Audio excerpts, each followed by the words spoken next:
Baik, mangga Ustaz Deden. Baik. Mau di ayat berapa dari awal? Mau di ayat berapa? Kita tampilkan slide-nya nanti di YouTube. Saya dari ayat yang ke-8. Kenapa Allah Subhanahu wa taala ketika mensifati orang munafik ini mengedepankan ucapan? Oke, ditampilkan slide ayat 8-nya. Terus. Karena senjata mereka dan kekuatan mereka dalam melakukan kemunafikannya adalah kata-kata. Maka mereka membuat narasi terbaik untuk menutupi semua keburukan. Yakni ayat 8 sampai ayat 20 dari surah Al-Baqarah ini seluruhnya tentang keburukan-keburukan orang yang bukan mukmin dan juga disebut kafir, memang benar kafir tetapi tidak seperti kafir seutuhnya. Bahkan ini lebih buruk daripada orang kafir.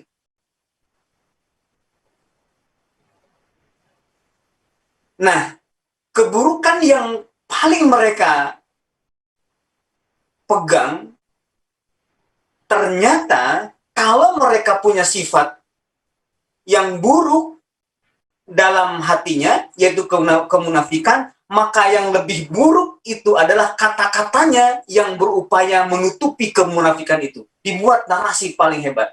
Amanna billahi wa bil yaumil akhir. Beriman kepada dua hal yang paling pokok. Beriman kepada Allah, beriman kepada hari akhir. Ini karena iman kepada Allah dan kepada hari akhir ini menjadi standar yang berlaku seseorang bisa disebut baik budi pekertinya dan juga perilaku sosialnya.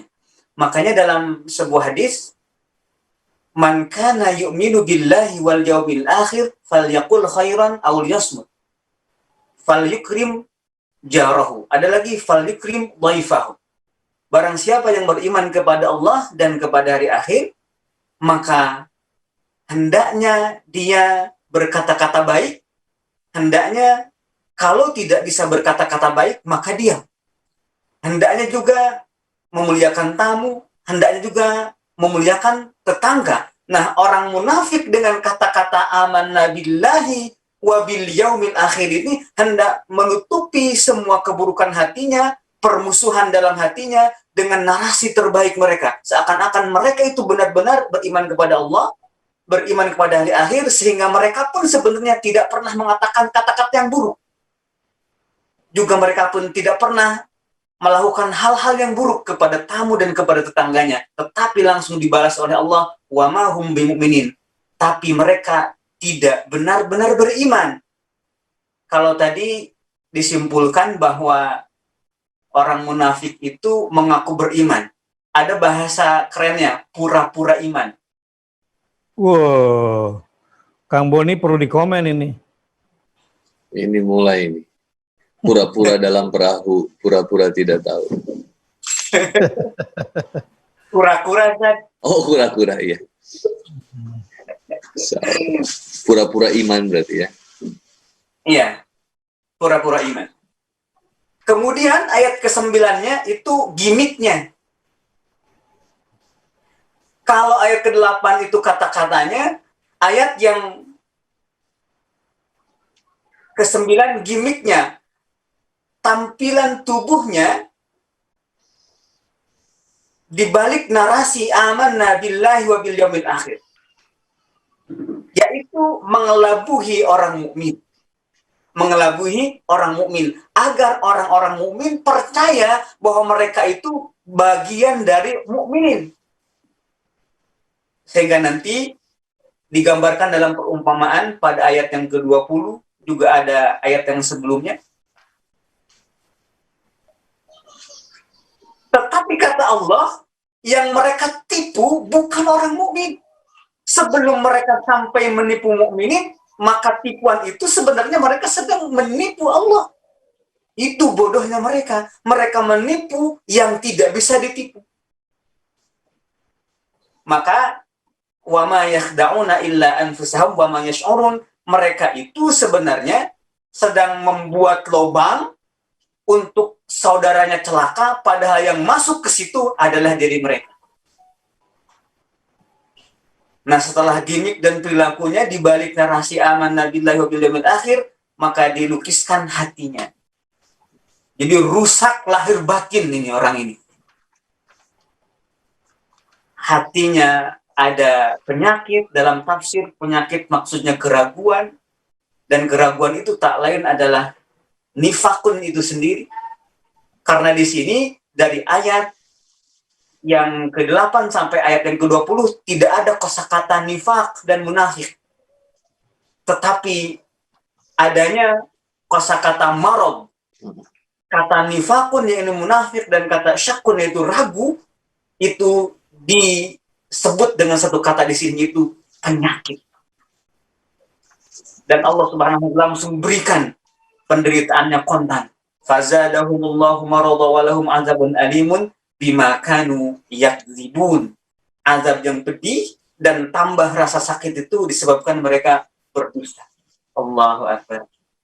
Tampaknya juga di sini orang mukmin itu dicirikan dari kata-katanya. Kalau kata-katanya sudah sesuai dengan perilakunya, sesuai dengan hatinya, maka itu orang mukmin. Oleh karena itu, dalam Islam setiap akad-akadan, misalkan ijab kabul dalam sebuah transaksi, ijab kabul dalam akad nikah, itu yang dihitung itu bukan tulisan dan tanda tangan, tapi kata-kata. Dalam ijab kabul itu kata-kata. Yang menjadi sah suatu akad dalam Islam adalah kata-kata. Ini karena orang mukmin imannya ada di kata-katanya. Kalau orang yang sudah mengucapkan, berarti itu simbol keimanannya. Tetapi ada orang yang kemudian mengukir kata, kalau katakan boleh tadi, manis di kata, pahit di hati. Lain di hati.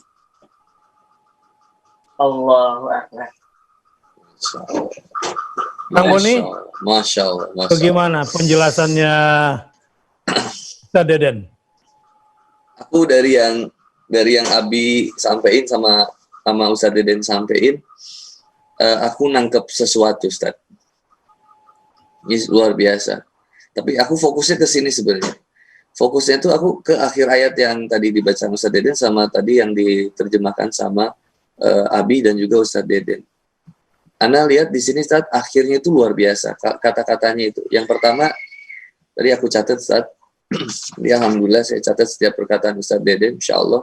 Dan kata-kata Ustaz Deden ini insya Allah akan ada di buku keempat saya. Mudah-mudahan tidak ada royalti di sini. Ya, insya Allah. Alhamdulillah. Udah catat ya, aman ya.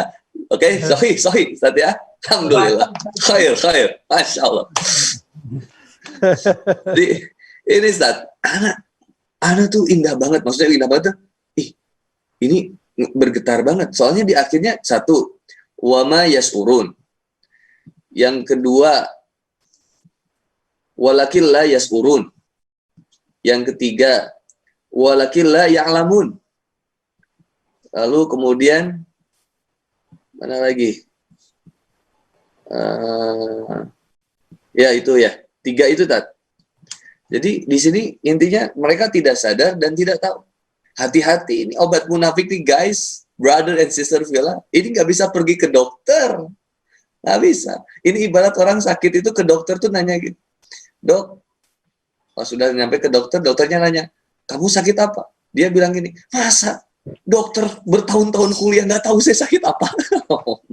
Jadi dia nggak sadar dan nggak ngerti. Nah, orang kalau datang ke dokter kan ngomong gitu, aduh, ini dokter, ini saya, aduh sakit perut, oh, itu gigi, oh iya gigi, padahal ngomong. Nah penyakit munafik ini tadi kalau aku lihat, salah nggak nih ya Ustaz Deden? Tapi yang aku lihat fokusnya ke sini Ustaz Deden. Yang aku fokusnya itu tadi ke kata-kata yang akhirnya. Satu, wama yasurun, mereka tuh tidak sadar. Kemudian tadi walakil la yasurun, mereka tidak menyadari. Lalu kemudian tadi walakin la ya'lamun, tapi mereka tidak tahu. Jadi yang aku fokus ke sana gitu. Ternyata mereka ini nggak sadar, mereka lagi sakit, mereka ini nggak sadar kalau dia melakukan kebodohan, menipu. Kalau tadi bahasa Ustaz Deden itu kan menipu yang tidak bisa ditipu, itu kan luar biasa. Kemudian mereka juga nggak tahu, mereka tidak tahu gitu. Luar biasa nih yang aku fokusi ke situ sih. Jadi ketidaksadaran dan ketidaktahuan ini yang menyebabkan kemudian kerusakan hati. Dan Masya Allah nih. Mantap ya. Jadi saya tekankan lagi, orang munafik itu pura-pura iman, tidak merasa menipu diri sendiri, tidak merasa berbuat kerusakan, tidak tahu dirinya bodoh. Yang nampak pada diri mereka cuma satu, bohong. Bohong, kamu tukang bohong. Bohong itu ya berarti. Ya, jadi imannya bohong. Perbuatan baiknya bohong. Jadi semuanya bohong. Yang nyata adalah bohongnya itu. Dan fokusnya tadi juga dia itu cuma cari penilaian dari makhluk aja berarti ya. Dia cuma cari penilaian dari makhluk supaya mendapatkan kredibilitas sebagai orang yang iman dan supaya mendapatkan keuntungan dari orang-orang yang beriman itu sendiri ya, Ustaz ya. Yang menariknya di sini ini adalah gini poinnya. Untuk mendeteksi kita munafik atau bukan, saya menjadikan ayat ini sebagai tes kebohongan diri. Misalnya kita lihat amanna billahi wa bil yaumil akhir. Kan mereka dan kita semua seringkali berkata, saya beriman kepada Allah dan saya juga beriman kepada hari akhir. Kenapa dua jenis iman ini dari 6 rukun iman?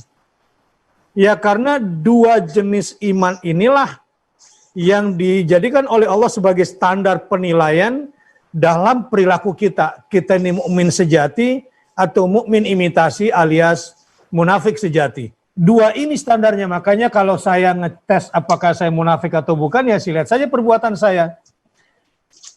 Sekarang nih apa yang saya lakukan ini karena Allah atau tidak?